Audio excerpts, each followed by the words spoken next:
Today, the National Economic Council has announced a revised palliatives plan, and they have highlighted a few steps to take in an agenda to focus on the state and how they will administer the cushioning effects. And tonight, we will also dig into the conversation around the APC leadership and the conversation on the possible replacement of the national chairman, Abdullah Adamu.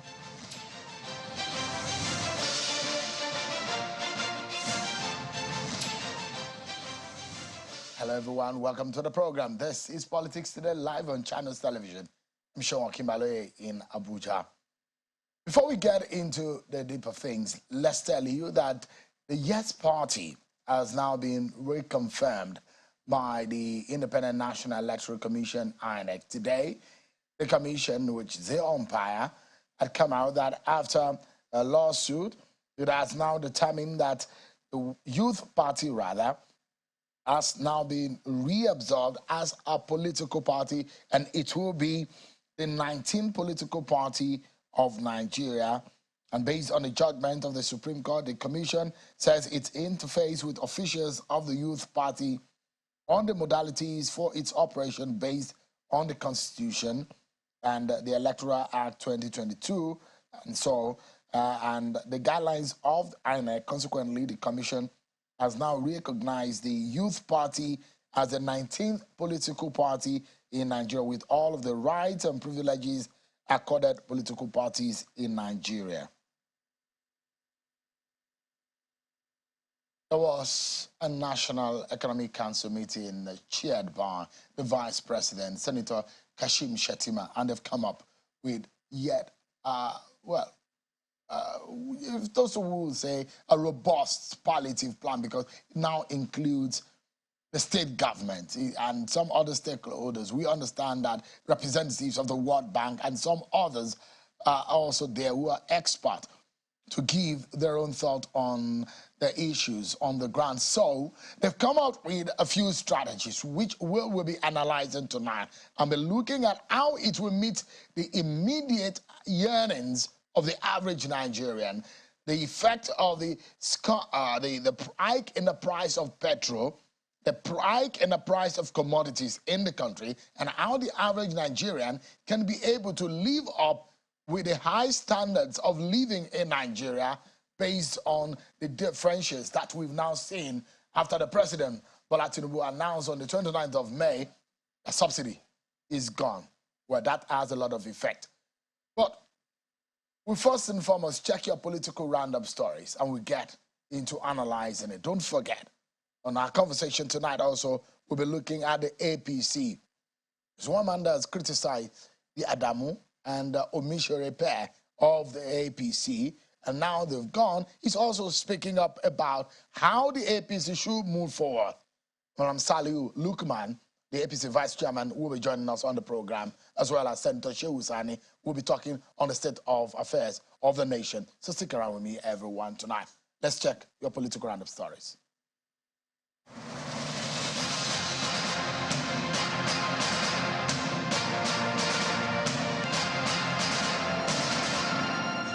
The House of Representatives is asking the National Electricity Regulatory Commission not to approve increase in electricity tariff. The House reached a resolution following the motion from Honorable Aliyu Madaki, who believes it is most inappropriate and insensitive to come up with a price increase for such magnitude at this time when many Nigerians are yet to come to terms with the increase in petrol prices. Meanwhile, the House is urging President Tinubu to ensure that the Beijing Declaration on 35% affirmative action on women's appointment into positions. And from Rivers State, Governor Siminalayi Fubara has assured the Nigerian police of his administration's commitment to sustain the successes recorded in recent times in the fight against crime in the state. He says in view of his commitment and vision to guarantee the safety of lives and property of the people, his administration will continue to respond to the needs of the State Police Command. Governor Fubara was speaking when the Assistant Inspector General of Police in charge of Zone 16, Mr. Ben Okolo, paid him a courtesy visit at the Government House in Port Harcourt to reassure the government of his determination to stamp out crime. We intend to do more for the welfare of our people. And we can only do that when there is this synergy between the government and the security agency, moreover the police. Justice Binta Nyako of the Federal High Court, Abuja, has ordered the Department of State Service to grant the leader of the indigenous people of Biafra, Nnamdi Kanu, access to a medical doctor of his choice on the grounds that he requires urgent ear surgery amid his reported failing health. Delivering judgment, Justice Nyako also ordered the Department of State Services to equally monitor, record and seal all medical sessions administered on the IPOP leader for security purposes. The trial judge dismissed the preliminary objections filed by the DSS, challenging the application before it on grounds that Kanu has the right to medical services even in detention. And ahead of the November 11 governorship election in Imo State, some stakeholders from Ohaji Egbama local government have reaffirmed their confidence in the leadership of Governor Hope Uzodimma as he seeks re-election into office as the governor of the state. At a stakeholder meeting in Owerri, the state capital, a former Minister of Education, Mr. Goodluck Opia, urged citizens of the state to mobilize support for the governor based on his developmental achievements in office within the last 3.5 years. Based on the above brilliant scorecard, the stakeholders unequivocally hereby endorse His Excellency Distinguished Senator Hope Uzodimma for a second term in office as a reward for good governance.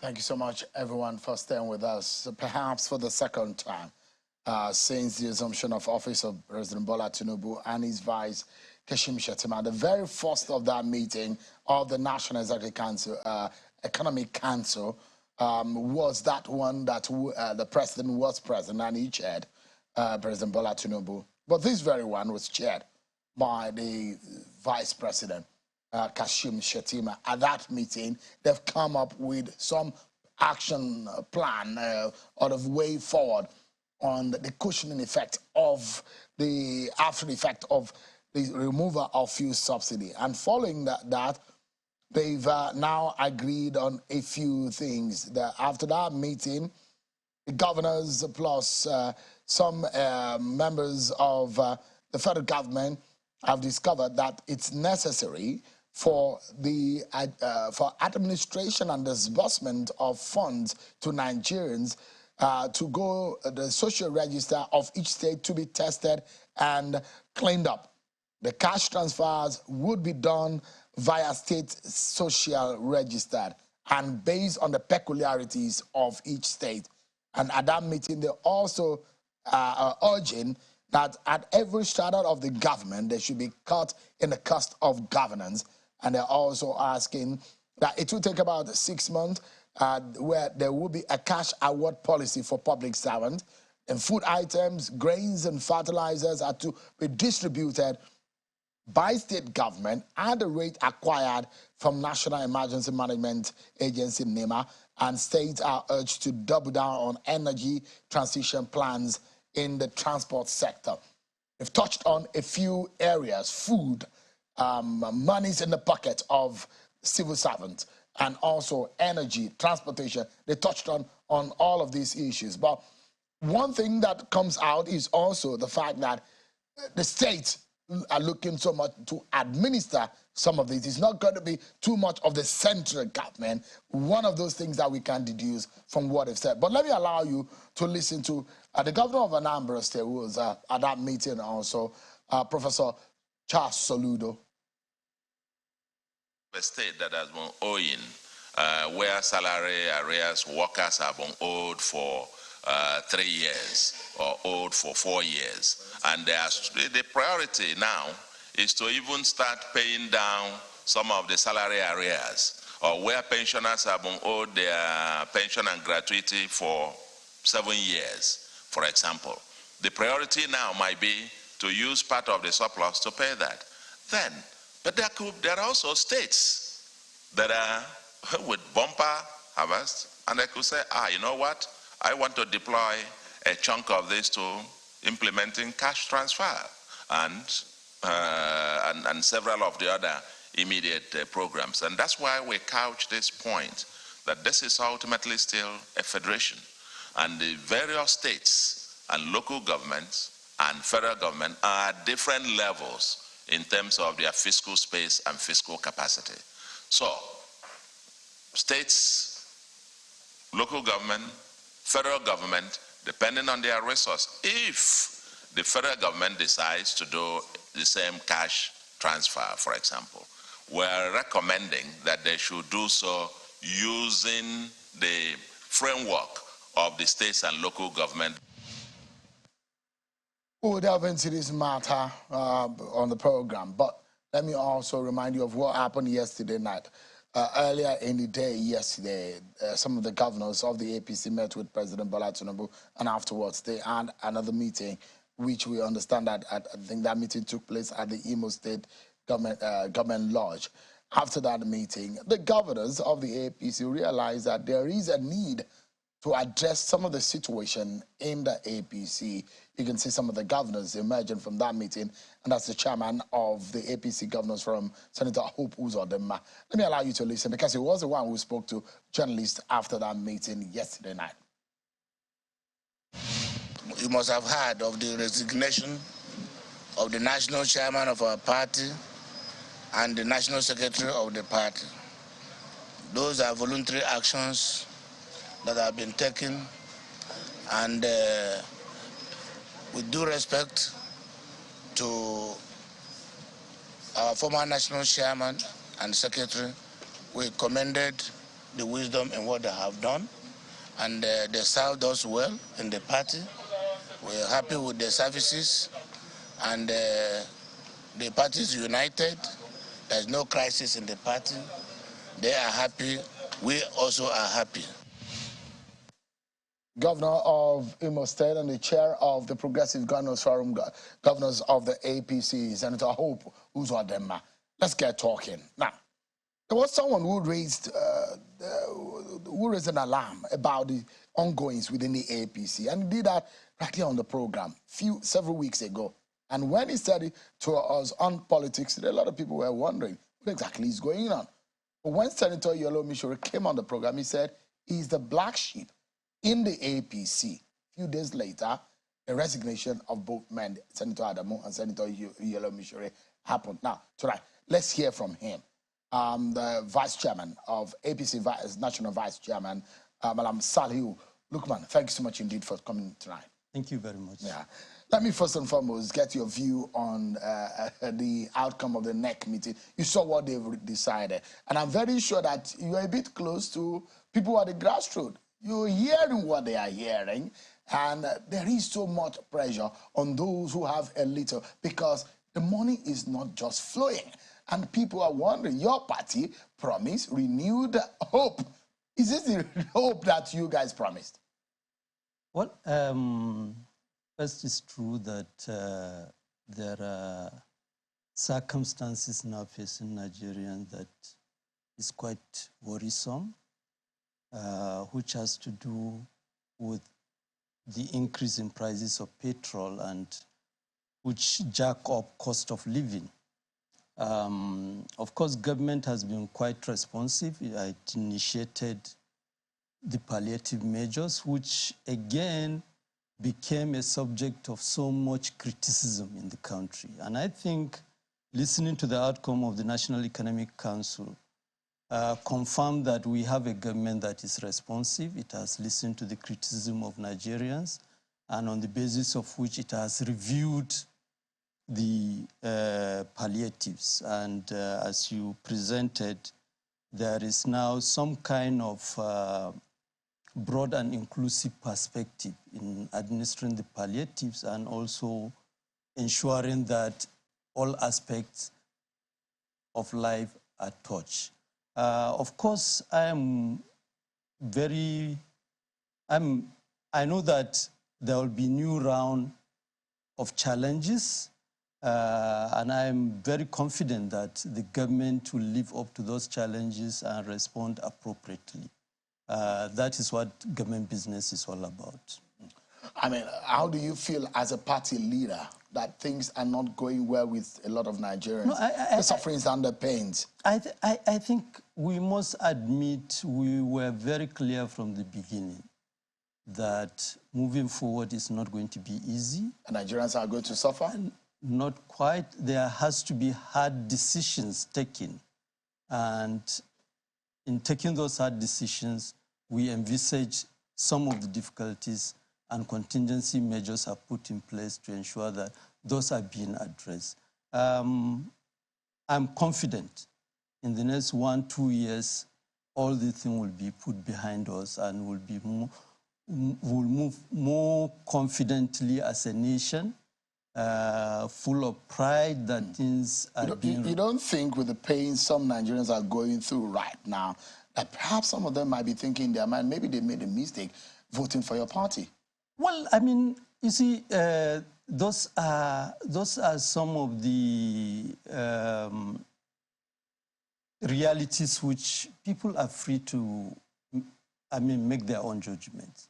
But I think as leaders, we cannot be in denial. We have to really admit there are challenges. And I think that is what the government is doing.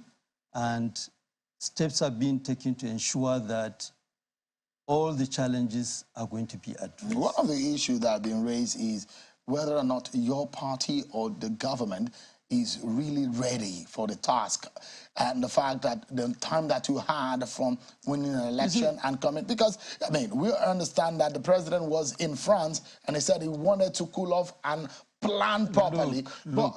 But those who have criticized experts have said, your government should have seen this coming. You should have planned properly. The Nigerian people that have been left in this kind of quagmire, I'm not sure how much of this you know about. You want me to listen to you? No, go ahead. You realize that people are going through a lot of pain, isn't it? Sheun, you must, just a few weeks back, these citizens were full of praises about all the initiatives the government is taking. If there are situations now that require immediate responses, I think we need to admit the government is responding to them.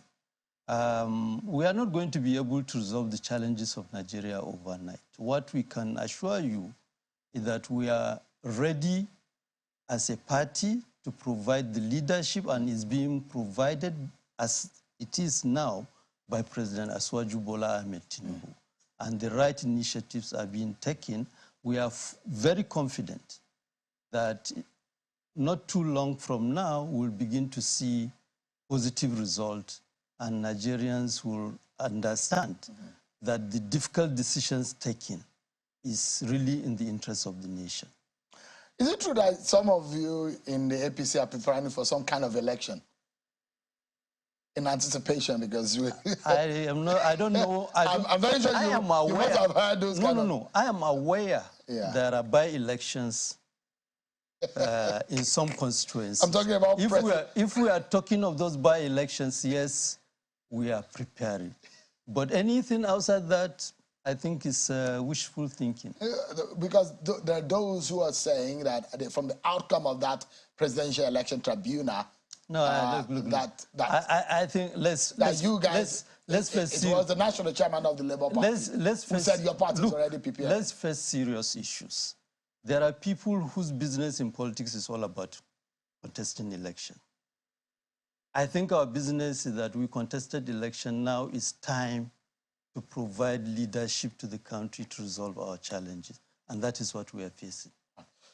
The machinery or the machine that you will use in making that happen, procuring governance for Nigeria, is it looks like there is salt in your engine. There is we're hearing the very cracking noise of your crankshaft, and it's giving a lot of worry to some of your followers. The manner in which some will say Adamu and Omisore were eased out. Do you think that in some way that they were pressured to resign? Well, look, some kind of political pressure. Let's put things in context. What you may call pressure or crisis, that is the business of politics. Politics is about contestation. And in contestation, somebody will win, somebody will lose. The main issue, if you recall, and this is what other parties are in denial. I keep saying I'm a proud member of APC because we are never in denial in terms of the challenges we are facing as a party.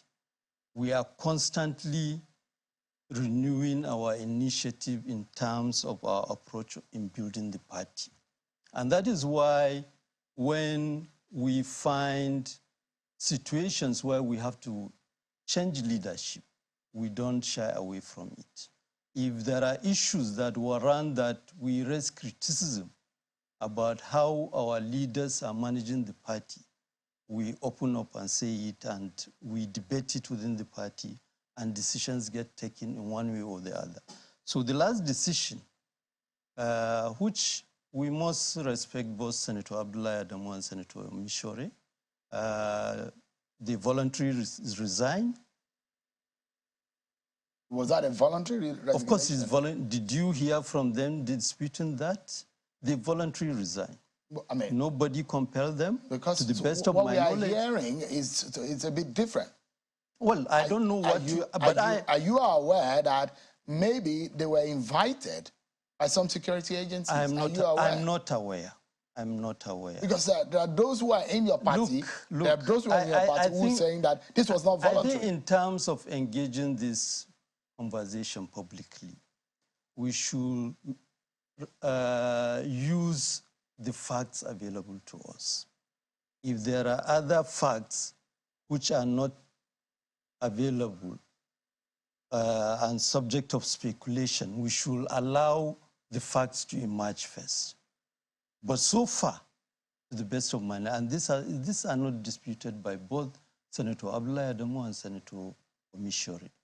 And like you hear from the chairman of the Progressive Governors Forum, across the party, we acknowledge and respect the decision of the two leaders to resign.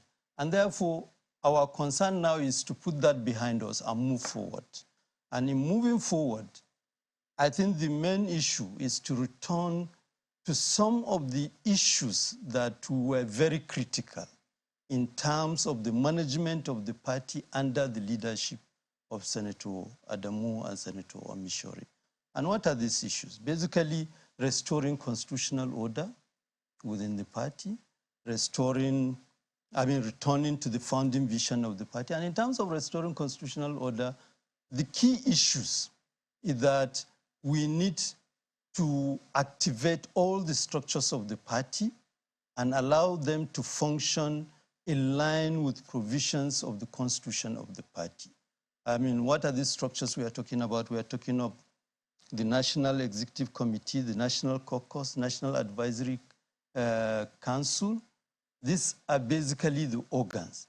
For the last more than 1 year, the only organ of the party that has been functioning is the National Working Committee. Even the National Working Committee isn't functioning in a way that you will say it is taking decision in line with the provision of the party constitution, which is why, for instance, my critique is that we are not being allowed to debate issues, take decision, and which is why a number of us raise some of the question around finances, around some of the decisions, some of the actions being taken. So they left out, there were basically, there were the two people who were taking decisions. They were not consulting the rest of the NWC. I think again, was that the case? That is likely the case, but it will be unfair to them if, as members of National Working Committee, we claim ignorance of many of the things that is being done. I think in a number of ways, we have to also take responsibility, because to be fair to them, there are decisions they take, they come to us and inform us. Whether we ratify it or not, we cannot say we are not aware. But the key issue is that there are statutory provisions of the Constitution that require us as National Working Committee to really sit and take, for instance, the whole question of budgeting. We never did budgeting. And you were spending money. We were spending money. The whole question of reporting. both in terms of activity and in terms of finances, which is basically about accountability. Was there any kind of auditing? We were told there was auditing. Now we are taking steps to really put our hands on all those to understand what really happened. So without going into all those details, I think moving forward, part of the thing in restoring constitutional order we were expecting, I think we should do, and we should appeal to all our leaders, we should activate all those structures of the party, the constitutional structures of the party, and allow them to function so that we, both we as members of National Working Committee and our elected representative are made accountable to those organs. Because the beauty of democracy is accountability. Because if there is a system that made Senator Abdullahi Adamu and some of those who have been accused of high-handedness in the running of the affair of the APC, has that system been fixed? Because you came out today to ask that constitutional order should be returned. If there is a replacement for Senator Adamu, and that system that allowed him, based on the allegations against him, still exists, don't you think that the same thing will still go on? Look, when we say, I think we need to explain when we say constitutional order should be restored. The Constitution said National Executive Committee should meet every quarter. There is National Advisory Council, which should have been inaugurated within 1 month after our election. So basically, by the end of April 2022, the National Advisory Council should have been inaugurated. The National Caucus is also there. And part of it, and that is why today I raised the issue about the power blocks within the party. Some of the power blocks are located in those structures. For instance, the elders, our elders are in the National Caucus, and some of them are in the Advisory Council. In fact, the Advisory Council is expected to function as the conscience of the party. In fact, when there are disputes or grievances within the party, they have power within the Constitution to intervene. This was supposed to be the Board of Trustees, kind of. Yes. And for instance, if there is failure to convene meetings of National Executive Committee, the National Advisory Council had the power to direct that the meeting of the National Executive Committee should hold. So these are some of the steps you think that the party should take. Yeah. But you have raised an objection in the statement you released today, because the governors, and what we are hearing is that they're tipping Senator Abdullahi Ganduje, former governor of Kano State, to replace Senator Abdullahi Adamu. And you say that if that happens, it will look as though they're taking the party and members and leaders of the party for granted. And you've warned the governors to be careful. Well, I think it's more of a caution, because you see, it's at two or three levels. The first level is that in the negotiation to agree on the leadership of the National Assembly, the North Central was not, represented the way it should. And the understanding is that, of course, they have position of the national chairman. By the decision that is being contemplated now, it means moving the position of the national chairman from North Central to Northwest. I'm from Northwest. And I think as leaders and as a nation, we should be able to be fair and just to all parts of the country. If we go by this, it will suggest almost the North Central is becoming increasingly a pariah, a political pariah region, because if you look at the appointment of service chiefs, they are not well represented, but the Northwest is well represented. But those who will say that the SGF is in the North Central. Yes, the SGF is North Central. We already have in the Northwest Speaker, House of Reps. We have Deputy Senate President. from the Northwest.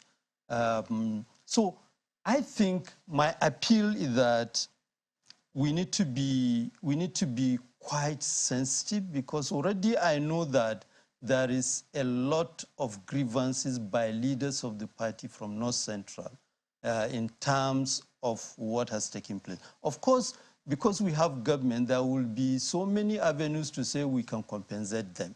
But honestly, I think as a party, we should remain consistent. If the negotiation for the leadership of National Assembly is based on certain consideration, those considerations should be upheld until the government is formed at all levels. And then if there is need to adjust, you put everything on the table and renegotiate it. Let's wrap up now. And this is my final question to you, Malam Lukman. How do you think your party should go forward from here? What do you think they should be doing? And how best do you think they should replace those that have, you said, voluntarily resigned? No, I honestly think that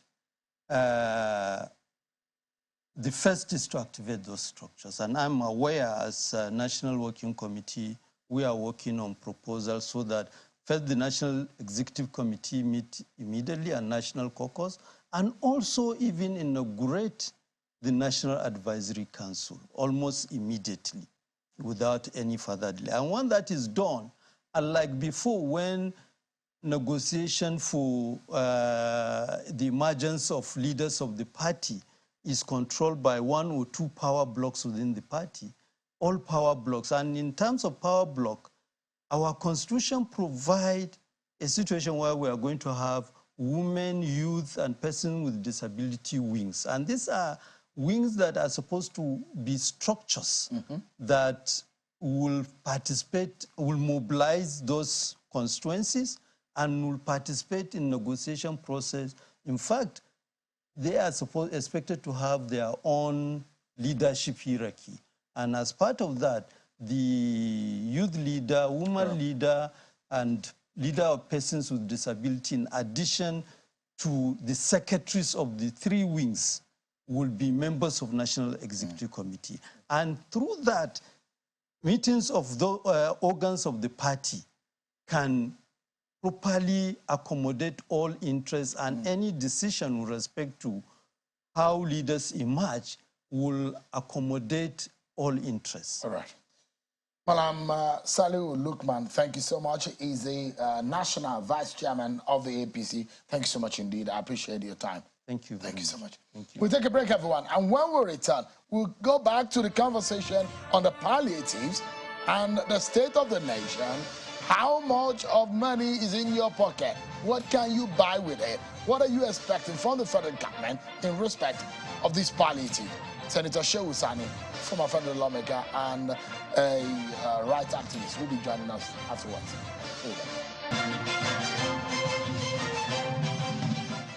Thank you so much, everyone, and welcome back. Senator Shehu Sani is since joined us. He's a former federal lawmaker, and could he be a former right activist? I call him distinguished comrade.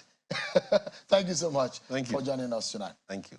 What do you make of the backtrack of President Tinubu on this issue of palliative 8,000 naira? He said he heard what the Nigerians are saying, and for that reason, they are reviewing it. But if you look at what the NEC has come out with, it does look like there will be an out also, because they're still talking about social register. They will still give people, families or households money. We need to know the full details of their plan. But when they're talking about social register, it does still look to me that we are still going back to what some Nigerians criticize. But in all of this, what are your initial reactions? Well, thank you for having me in your program here. Well, I believe that at this time, the country, we have come to a near collective decision that the subsidy regime was a fraud, and it has been a drain pipe on our economy, and it has always served as a cesspool of corruption for a few rent-seeking Nigerians. Having said that, what this government has done differently was the courage and the boldness of removing the subsidy and being able to face the challenges that came along with it. But what was unfortunate and wrongly done was the fact that there supposed to be a clear layout plan on what should be done if this subsidy was removed. And I think we should also be clear, the past administration of Buhari never made provisions for subsidy. But having known that after the elections, when the winner was announced, within that space of a period, there supposed to be a plan, a Marshall Plan, that there is bound to be consequences after this removal, and these are the plans that we have to tackle these issues. But it appears that immediately after the subsidy regime ended, then now they start thinking of what to do, and then the ridiculous idea of 8,000 naira came into the national discourse. And for anyone who is a citizen of this country or who is a close watcher of what is happening today, one knows that the idea of sharing stipend of 8,000, it's something that is, in fact, unacceptable and seems contemptuous when you put into tally the reality of inflation in the country and the number of people that will benefit from this stipend. So as far as I'm concerned, I have listened to the layout plan by the National Economic Council. But one thing that should be clearly avoided is that it's one thing to have a plan, and then execution comes differently. I have also listened to the presentation by the governor of Anambra, Soludo, and what he said should be taken very seriously. Seriously in the sense that the states are not equal. There are some states that are highly in debt. There are some states that have not paid the salary of their staffs. There are some states that are owing contractors. So if you simply give out these funds to state governors, they may not like to expend the whole money on palliative. They will use a portion of it for palliatives while most of it will be used to address the problems which they have inherited. Many of these governors have inherited an empty treasury and pile of debt and contracts that are not being paid. So to me, if this is going to be very effective, there should be a separate structure set up in every state that will ensure that every kobo that goes to the issue of palliative goes down to the people. And we must avoid the mistakes of the last administration of sharing 10,000 naira at the end power and whatever. Where you think that did not work? Well, we should avoid it because... Did it work? It didn't work. If you look at it, it was meant to solve the problem of poverty. How many people were poor before the administration of Buhari, and how many people end up being poor? In fact, the money that was shared by Buhari end up impoverishing the people more because you have 133 million people that are said to be in deeper poverty.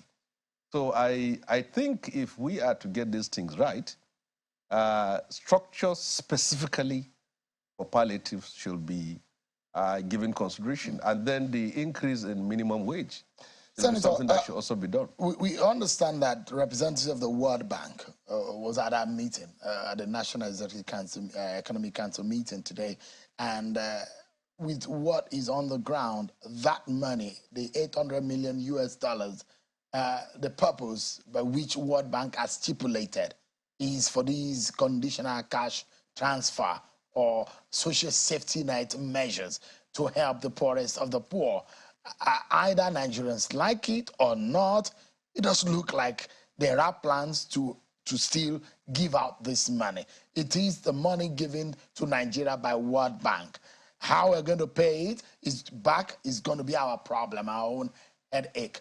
So if some Nigerians are criticizing giving out these handouts, but it does look like the government is going ahead with it because they're already talking about peculiarities of the states, and the states having their own social register. The plans are being put in place. Well, what I want you to understand is this, that palliatives enough. Palliatives are not enough to address the problems of poverty in this country. Well, even if you go by the layout plan, you share 8,000 or 20,000 naira to a number of people, let's say 20, 40, or 50 million for a period of time. Then what becomes of other Nigerians that are not within that cycle of beneficiaries? And also what will become of Nigerians after the expiration and the money has been exhausted? So to me, I believe that palliative measures should have both a short-term and long-term issues. And the long-term has to do with the issue of increase in wages of workers, at the same time assisting farmers to produce food, and see how you can do something about public and agriculture. So I think these are issues. But as for the World Bank, I'm not very clear if that is a grant or if it's a loan. And if it is a loan, if it's a loan, then it would be suicidal for us to collect loan and share to people, and then nothing comes after that. Isn't it apparent that that's what's going to happen? Well, if the government goes ahead to borrow money to share, then it's not different from borrowing money to pay subsidy. So as far as I'm concerned, because it will be better if such money that is being borrowed from World Bank is being given as a sort of support for businesses that they can grow. But if you borrow money to share, then after the 12 months or 1.5 years has expired, will you still borrow money again to share to people, or what will you be able to do? So as far as I'm concerned, I think the government need to get these things right. And then something we should also avoid very well is that if you give out these monies to state governments, there should be a break and a check to ensure that it's not only the beneficiaries, not only be members of the ruling political parties in the state and supporters of state governors. We must ensure that a structure that we have at the federal level is also replicated at the state level, that will reach out to all Nigerians that are available and then ensure that they benefit from this palliative. But if not, borrowing 800 million from World Bank and then sharing it to Nigerians, and then when it's done, what becomes of the kind of scenario that played out during COVID, where there are palliatives and some of them stored and left to rot away in those people holding food items that should naturally have gone to people who were looking for food, who could not go to work, or wouldn't have jobs during COVID, were things that were nauseating, and when we ever thought that this should never happen in our country, where people are hungry, but you kept the food away from them. This food is supposed to be shared freely to people. But the question is, one thing got my attention, and you tweeted. On that tweet, you said, poverty used to be exclusively for the North. Now the government is making sure there is even spread, and no section of the country is marginalized. What do you mean by that? Available statistics from both local and global bodies have time and again reflected an index of poverty at a higher level in northern Nigeria than it is at southern part of the country. But it is clear that the reforms program that is embarked by this government is coming with consequences, and that consequences also has to do with poverty. I am someone who has been an advocate of subsidy. We protested, we led protest, we joined protest for decades in defense of this subsidy. But at a time, people like me and others come to question that we have reached a point where government is borrowing to pay subsidy. So what should be done? And then the idea of subsidy should be removed but there should be enough palliatives to address the consequences of subsidy. So as it is now on the ground, if you don't address the problems of poverty, it's likely going to spread. Most times when you ask an average Nigerian, and which part of the country is more impoverished than the other, I say the North. The North have more number of poor people. Well, it's a fact on the ground.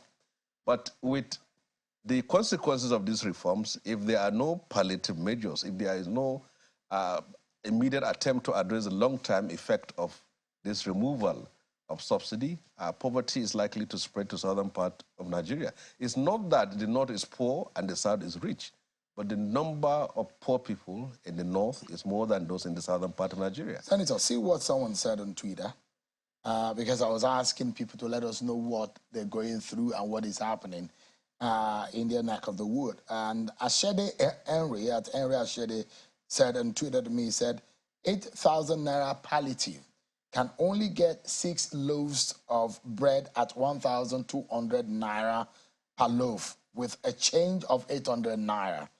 What can 6 loaves of bread do to a household of 5? Is that the reality of our country at the moment? Well, you see, most members of the Nigerian ruling political elites are disconnected from the realities of their people. Their lifestyle is high.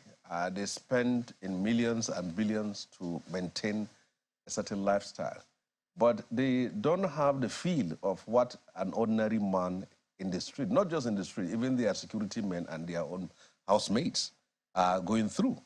So to them, they think that 8,000 can address the problems of poverty, which is very ridiculous. Whoever sold this idea to the president and this government never meant well for the country as a whole. I think I was one of the first that simply made a sarcasm out of it, that how can a nation where people cannot even survive with 30,000 naira minimum wage be given 8,000 naira as and I call it the Almajiranization of Nigeria, because if people will have to line up to be given 8,000 naira, which cannot buy anything, I think it is more or less to try to turn everyone into a beggar. I don't think this is the way out. And with the money that accrued out of the removal of this subsidy, there should be better ideas, more noble. But I'm not sure the money is, in fact, even in the hands of anybody.